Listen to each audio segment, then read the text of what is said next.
మినోల్లా welcome to సాఫ్ సీదా ముచ్చట. అబద్ధాలకు బ్రాండెడ్ బట్టలేసి బ్రాండెడ్ కండ్లద్దాలు పెట్టి ల్యాండ్ క్రూజర్లో తిరిగితే ఎట్లుంటుందో అదే మన రేవంత్ రెడ్డి సారు అని అంటున్నాడు మాజీ మంత్రి కేటీఆర్ సారు. మీ మాటలు అబద్ధం, మీ చేతలు అబద్ధం, ఇంకెన్నొద్దులు మందిని మత్పరిచి మోసం చేస్తారు రేవంత్ గారు అని వార్తలు పెట్టిండు. ఎందుకో చూడుండ్రి. నిజం నిలకడ మీద తెలుస్తుంది అన్నట్టు నిజాన్ని ఎవ్వరు కాల్చలేరు, బూడిద చెయ్యలేరు. అట్లనే రేవంత్ సర్కార్ ఎంత దాచినా నిజం దాగకుంటూ ఊకుంటుందా? ఆయన బండారం అంతా బయటపడ్డది. ఆర్బీఐ వాళ్ళు బయట పెట్టిన లెక్కలు చూస్తే రేవంత్ సర్కార్ మందిని ఎట్లా మత్పరిస్తుందో తెలుస్తుంది. ఈ ఏడాది తెలంగాణ కట్టాల్సిన వడ్డీ 22,406 కోట్లే అని RBI hand book of statistics and Indian states 2024 బయట పెట్టిన రిపోర్ట్లా క్లియర్గా చెప్పింది.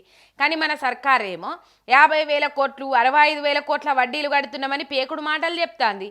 మరి కట్టాల్సిన దానికంటే ఎక్కువ లెక్కలు చెప్పి ఎందుకు మోసం చేస్తున్నట్టు, ఎవరి జేబులు నింపుతున్నట్టు? ఇటువంటి అబద్ధాలు వల్లిస్తే రాష్ట్రానికి ఎంత బదనాం. ఇటువంటి అబద్ధాలతోటి రాష్ట్రానికి వచ్చే పెట్టుబడులు ఏమన్నా వస్తాయా? మందిల తెలంగాణ సర్కార్ ఇజ్జత్ ఏం కావాలి? సర్కారు పెద్దలకి ఇది ఎందుకు తెలుస్తలేదు?